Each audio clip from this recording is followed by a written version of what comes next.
Hello बच्चों, आपका बहुत बहुत स्वागत है हमारे चैनल पर्सनल ट्यूटर पर। आज के इस वीडियो में हम डिस्कस करने वाले हैं कक्षा 3 की हिंदी रिमझिम से एक कहानी जिसका नाम है कहानी की कहानी। तो शुरू करते हैं इस कहानी की कहानी को। बहुत पुरानी बात है, तब भी लोग कहानियाँ सुनते और सुनाते थे। बहुत पुरानी बात है ये, लेकिन तब भी लोग क्या करते थे, कहानी सुनते भी थे और सुनाते भी थे। राजा रानी, परियों की कहानी, शेर और गीदड़ की कहानी। माँ बाप बच्चे दादा नानी को घेर कर बैठ जाते और बार बार अपनी मनपसंद कहानी सुनते। बड़े होने पर वे अपने बच्चों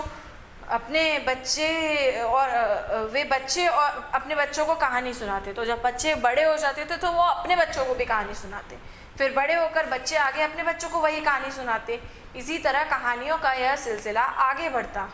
उनके बच्चों के बच्चे, फिर उनके बच्चों के बच्चे उन कहानियों को मज़ा लेते जाते। तो लोग अपने बच्चों को कहानी सुनाते, फिर वो बच्चे अपने बच्चों को आगे कहानी सुनाते। इस तरह कहानियों का सिलसिला आगे बढ़ गया। सुनने सुनाने से कई कहानियाँ आज तक हम तक पहुँची हैं। सुनने की वजह से ही बहुत सारी कहानियाँ आज हम तक आ पाई हैं। कहानी सुनाने के कई अलग तरीके हैं। कोई आवाज़ बदल बदल कर कोई कहानी सुनाता है, कोई आंखें मटका कर, कोई हाथ के इशारे से बात आगे बढ़ाता है, कोई गाकर और कोई नाचकर भी कहानी को सजाता है। तो कहानी सुनाने के तरीके भी अलग अलग है। कोई गा कर कहानी सुनाता है, कोई नाच कर, कोई आवाज़ बदल कर, कोई हाथों के इशारे से। आज भी कई लोग पुरानी कहानियों को नाच गाकर सुनाते हैं। हर जगह नाच के ऐसे कई अलग अलग तरीके हैं। क्या तुम्हारे इलाके में कोई ऐसा कलाकार या कहानी कहने वाला है? अगर है तो कमेंट सेक्शन में हमें ज़रूर बताइएगा। पंचतंत्र की कहानियाँ सालों से लोग सुनते चले आ रहे हैं। फिर लोगों ने सोचा क्यों ना इनको लिख कर रख लें। इस तरह भूलेंगे नहीं और संभली भी रहेंगी। ऐसी कहानियों को एक साथ पोथी में लिख कर गया। पोथी का नाम लिखा गया पंचतंत्र। तो पंचतंत्र के अंदर ऐसी बहुत सारी कहानियाँ हैं जो लोग एक दूसरे को सुनाया करते थे, अपने बच्चों को सुनाया करते थे। तो ये कहानियाँ कोई भूल ना जाए, तो सोचा इसको एक पोथी में लिख लेते हैं और इस पोथी का नाम पड़ा पंचतंत्र। उस समय लोगों के पास कागज़ और किताबें नहीं होती थी, तो कहानियों को कैसे लिखा होगा? तो उस ज़माने में लोग पत्तों पर या पत्थरों पर लिखते थे। पेड़ की छाल का भी इस्तेमाल करते थे। खजूर के बड़े पत्ते देखे हैं, उन्हें छाया में सुखा लेते थे। तेल से उनको नम बनाकर फिर उन पर कहानी लिखते थे। तो पत्तों पर, पेड़ों की छाल पर, पत्थरों पर, इन पर लिखते थे। और लिखते कैसे थे? उस समय पेंसिल और पेन तो थे नहीं। पक्षी के पंख से ही कलम बना लेते थे या बांस को नुकीला बनाकर उससे लिखते थे। स्याही भी खुद घर पर बनाते थे। क्या तुमने कहीं लकड़ी की कलम देखी है? शायद आपने देखी हो किसी म्यूजियम वगैरह में।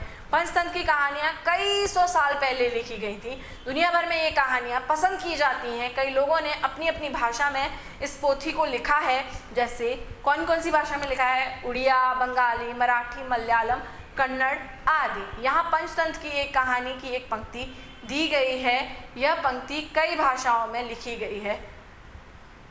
शिंग श्रगाल कथा। तो ये एक कहानी जो लिखी गई है, इनमें से यहाँ कुछ भाषाएं यहाँ पर लिखी हुई हैं। तो किसी वन के एक इलाके में वज्रदंश नाम का एक सिंह रहता था।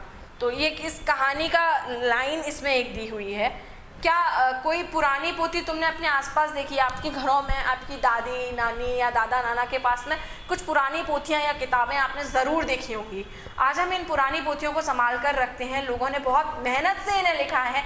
इनमें कहानियाँ संजो कर बचा कर रखी थी। वे कहानियाँ हम आज भी सुनते हैं और पढ़ते हैं। इन्हें तुम अपने बच्चों को भी सुनाओगे और पढ़ाओगे, और इन्हें तुम्हारे बच्चों के बच्चे भी पढ़ेंगे। क्यों पढ़ेंगे ना? तो ये कहानी थी कहानी की कहानी। तो पुराने ज़माने की जो कहानियाँ हैं वो हमने आज तक सहेज कर संभाल करके रखी हैं।